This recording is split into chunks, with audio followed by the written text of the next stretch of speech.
29 juin 2017, bienvenue en résumé.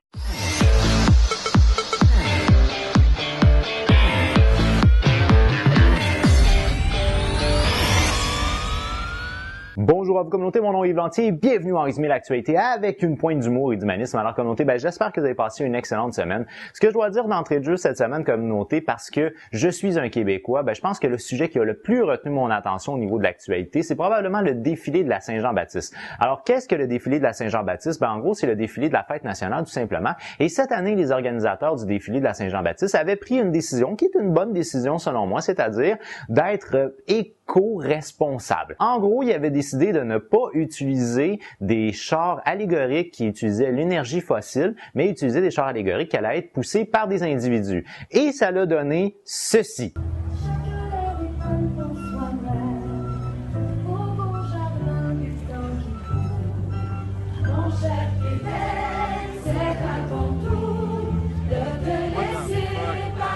Ce clip-là, communauté, est un clip qui a énormément roulé sur les réseaux sociaux et je dois respecter ma parole, communauté. Alors, merci beaucoup Emma et Louis-Philippe de m'avoir fait part de ce sujet-là, qui est un sujet chaud de l'actualité québécoise. Alors, en gros, c'est une vidéo qui a énormément roulé où on critiquait les organisateurs du défilé d'avoir tenté de reproduire une image de l'esclavagisme ici en Amérique du Nord, c'est-à-dire d'avoir utilisé des jeunes noirs qui poussaient le char comme ça avec autant de difficultés, alors qu'ils étaient entourés par un paquet de personnes qui étaient des personnes blanches habillées en blanc qui ne forçaient pas du tout, alors que les jeunes noirs, eux, étaient obligés de faire les travaux forcés et en plus, ils étaient habillés d'une couleur différente, c'est-à-dire comme une espèce de beige, qui est un beige qui rappelle étrangement les habits de certains prisonniers aux États-Unis. Alors, il y a certaines prisons où, je sais pas si c'est comme ça partout, mais en tout cas, les photos que moi j'avais vues, il y a certaines prisons où les nouveaux sont habillés en orange, puis ceux qui sont comme les anciens, si vous voulez, portent un habit beige qui ressemble beaucoup à l'habit que ces jeunes hommes-là portaient. Alors, les organisateurs se sont défendus en disant qu'ils n'ont jamais voulu reproduire une scène raciste. Alors, en gros, c'est qu'il y avait besoin de bénévoles qui étaient physiquement en forme pour être capables de pousser les chars allégoriques. Et pour ce faire, il y avait un des organisateurs qui avait communiqué avec un entraîneur d'une équipe de football, j'entends ici par football le football américain, d'une équipe de football de l'école secondaire Louis-Joseph Papineau, qui est situé comme dans le centre-nord de Montréal, qui est un quartier quand même très multi-ethnique. Et il semblerait que cette école secondaire-là est majoritairement peuplé d'étudiants de minorité. Et dans l'équipe de football, il y a une très très forte majorité des jeunes qui sont des jeunes noirs. L'entraîneur de l'équipe de football avait accepté de demander à ses joueurs d'être bénévoles pour être capable de pousser les chars allégoriques, parce qu'on s'entend, c'est des jeunes qui sont physiquement en forme s'ils jouent au football.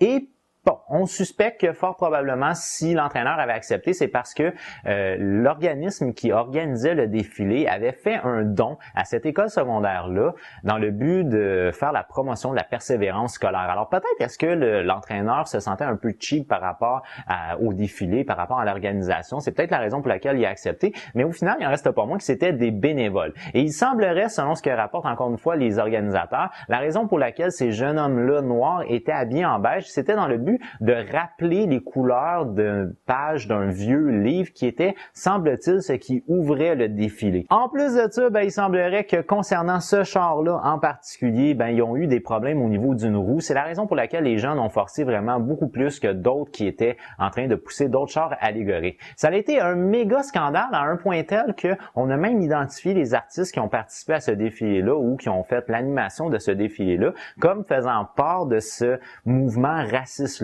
qui voulait faire ressortir les inégalités sociales. J'ai lu des textes dans les médias qui étaient vraiment excessivement critiques par rapport à la société québécoise, puis qui ont identifié ça comme étant le portrait d'eux. Alors, entre autres, je me souviens avoir lu dans Le Devoir une femme qui avait écrit que la raison pour laquelle la fête nationale ou l'organisme de la fête nationale avait décidé de donner une subvention à l'école Louis-Joseph Papineau, c'est parce que c'est une école qui, semble-t-il, manque de subventions. Et la raison pour laquelle, selon elle, cette école-là manque de subventions, c'est parce qu'elle est peuplée majoritairement de minorités ethniques. Alors, ça l'a vraiment fait tout un tabac par rapport au racisme, quand qu'au final, c'était des bénévoles, tout simplement. Sauf qu'on se cachera pas les choses, c'est que l'image était quand même assez forte. Alors ça, pour ça, on peut absolument rien enlever. Maintenant, une mise en garde que je me dois de faire, c'est que souvent, on va critiquer les médias d'utiliser une langue très précise pour faire un scandale avec à peu près n'importe quoi. Et c'est quelque chose qui est très fréquent et très commun en termes de critiques faites aux médias. Et c'est la même chose avec les réseaux sociaux. C'est pas parce que c'est un particulier qui produit l'image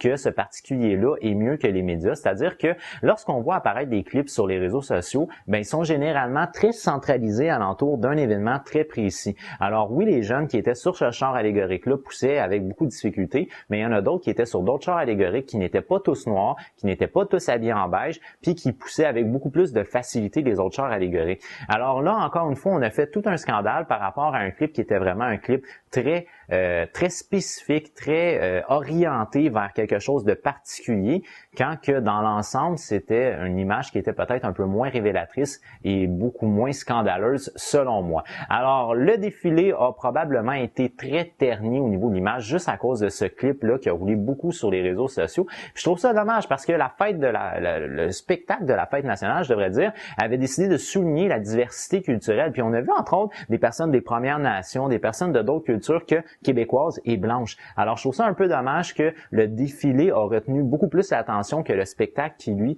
était quand même dans une certaine diversité culturelle et même d'âge. Maintenant, au niveau international, qu'est-ce qui a retenu mon attention cette semaine comme noté? Eh bien, je me souviens qu'en début d'année, là, on est rendu au mois de juin, donc on est à peu près au milieu de l'année, mais en début d'année, je vous avais fait un défi boule de cristal dans lequel, en l'espace de 1 minute, je vous disais les sujets qui allaient être les sujets à suivre dans l'actualité cette année, selon moi du moins, et je vous avais mentionné là-dedans l'évolution des relations internationales sous l'ère de Donald Trump. Puis ça, je pense que les choses ont beaucoup changé. Là, on est vraiment au niveau de la diplomatie internationale, on est vraiment dans une ère de provocation mutuelle. Donc, on a vu entre autres des petites provocations, comme exemple là, les mains shakées entre M. Macron et Donald Trump. Mais sinon, bon, enfin bref, il y a beaucoup de choses. La provocation avec la Corée du Nord aussi qui est très très présente au niveau de l'actualité internationale. Alors, on a vu qu'effectivement, c'est un sujet chaud et ça va l'être encore jusqu'à la fin de l'année. J'en suis plus que persuadé. Je vous avais également mentionné qu'on devait suivre l'évolution de l'État islamique parce que selon moi, l'État islamique s'en allait à la dérive. Et je parle ici vraiment de l'État islamique en termes d'État géographique, c'est-à-dire une situation physique. Je vous parle pas ici de l'État islamique actif sur les réseaux sociaux, etc.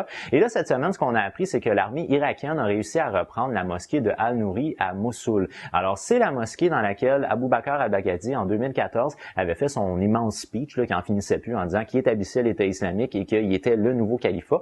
Alors, c'est une mosquée qui est très emblématique pour l'État islamique, qui a été reprise par l'armée irakienne, ce qui est un très grand pas vers l'avant pour faire tomber l'État islamique en Irak. Et c'est important de mentionner en Irak ici. Alors, l'État islamique a perdu la ville qui était la ville la plus importante qu'il détenait en Irak, qui est la ville de Mossoul. Alors, ils sont encore présents dans certains quartiers de la vieille ville, mais il en reste pas moins qui ont perdu ça. Et cette semaine, l'État islamique a perdu sa mosquée la plus emblématique. Également, je vous avais dit de suivre au niveau international l'évolution au niveau du Venezuela. Et là, en ce moment, le Venezuela, ça fait des mois qu'il y a des manifestations qui sont organisées par l'opposition. L'opposition a même la majorité au niveau du Parlement.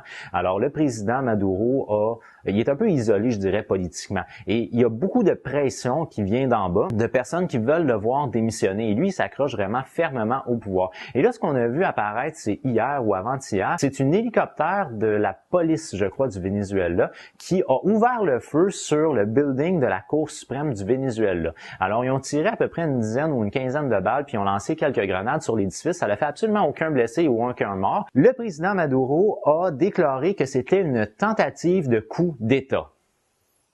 Ce qui s'était passé en Turquie, c'était une tentative de coup d'État parce qu'il y avait plusieurs membres de l'armée qui s'étaient rebellés tous en même temps, qui avaient pris plusieurs armes, plusieurs tanks, qui avaient même ouvert le feu à partir d'avions. On parle pas d'une seule hélicoptère qui a tiré sur un seul établissement en faisant absolument aucun blessé ou aucun mort.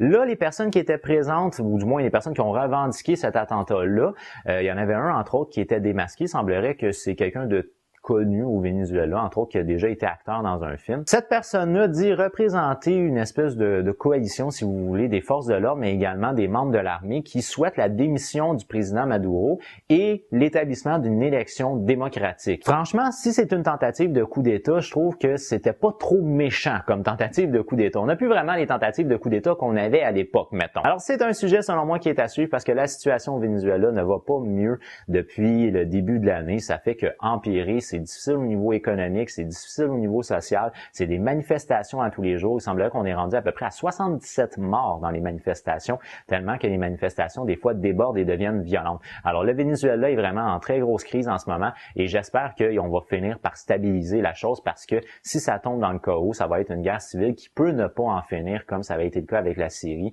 il y a de ça quelques années et encore jusqu'à ce jour. Maintenant, en guise de dernier sujet comme noté, ce que je vous ai réservé, c'est une vidéo qui, moi, m'a fait rire, mais en fait, c'est pas super drôle au final, mais quand même la mise en situation est en soi assez drôle. Alors on va se déplacer au Royaume-Uni où il y a un autobus. Pour l'instant, on ne sait pas vraiment pourquoi. Il y a un autobus qui a, le chauffeur a perdu le contrôle. Puis l'autobus s'est ramassé sur le trottoir. Il a brisé en fait, il a brisé des devantures de magasins, il a brisé les lampadaires, les bancs, à peu près tout ce qu'il y avait finalement sur le trottoir.